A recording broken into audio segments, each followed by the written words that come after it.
Pembahasan utamanya hari ini itu tentang action query atau query aksi. Ada istilah action query atau di bahasa Indonesia kan menjadi query aksi. Jadi kata aksi di sini yang dimaksud aksi itu adalah query dapat mempengaruhi isi tabel.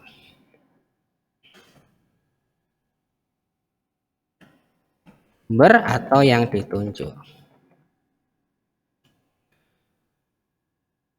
Oke. Jadi ada kalanya pada saat kita berhadapan dengan data yang cukup banyak, kita diminta untuk melakukan penambahan data baru atau mengubah data yang sudah ada atau menghapus data yang sudah ada atau bahkan menduplikat. Ya, jadi membuat kembaran-kembaran dari data. Nanti dalam proses database ada istilah namanya CRUD ya. Mungkin dari kalian ada yang anak RPL akan paham dengan istilah ini.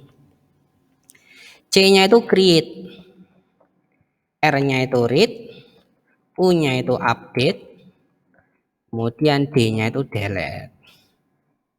Ini adalah proses transaksi di dalam database.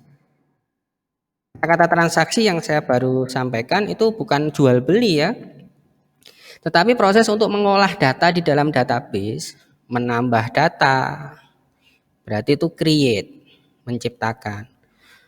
Menampilkan atau mencari data itu berarti read. Termasuk filtering, termasuk query yang kemarin kita sudah bahas itu masuk dalam read. Kemudian mengubah data itu istilahnya update.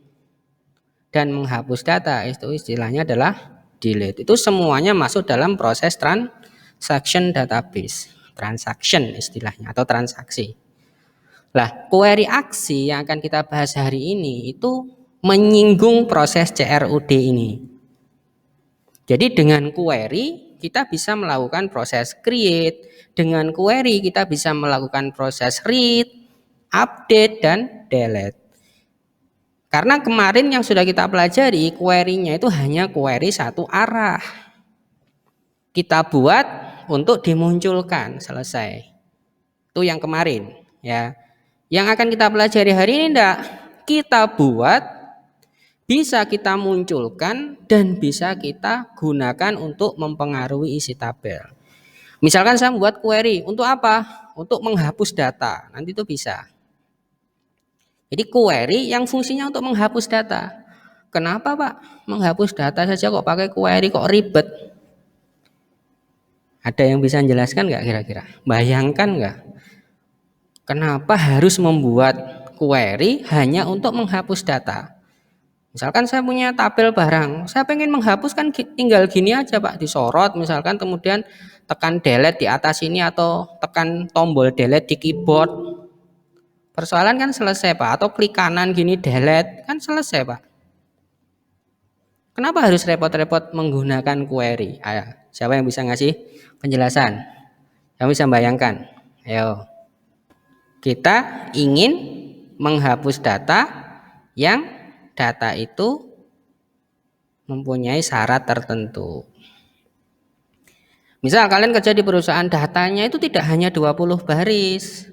Datanya bisa 50 baris, 100 baris, 1000 baris.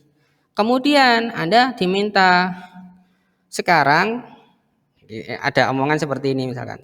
Sekarang kita nggak nyetok yang jenis elektronik, kita nggak jual semua yang berbau elektronik. Tolong Mbak, semua yang berbau elektronik hapus datanya. Ternyata datanya itu ada 500 baris yang jenisnya elektronik. Nah itu ngehapusnya pasti kalian akan ribet karena tampilannya kan terbatas. Kan diurutkan bisa Pak, oke diurutkan. Wah ini yang elektronik langsung ketahuan Pak, yang elektronik itu misalkan yang J04.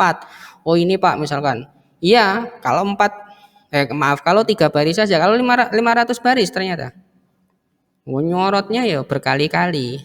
Berarti kan walaupun proses itu bisa tetapi tidak efektif, ya kan?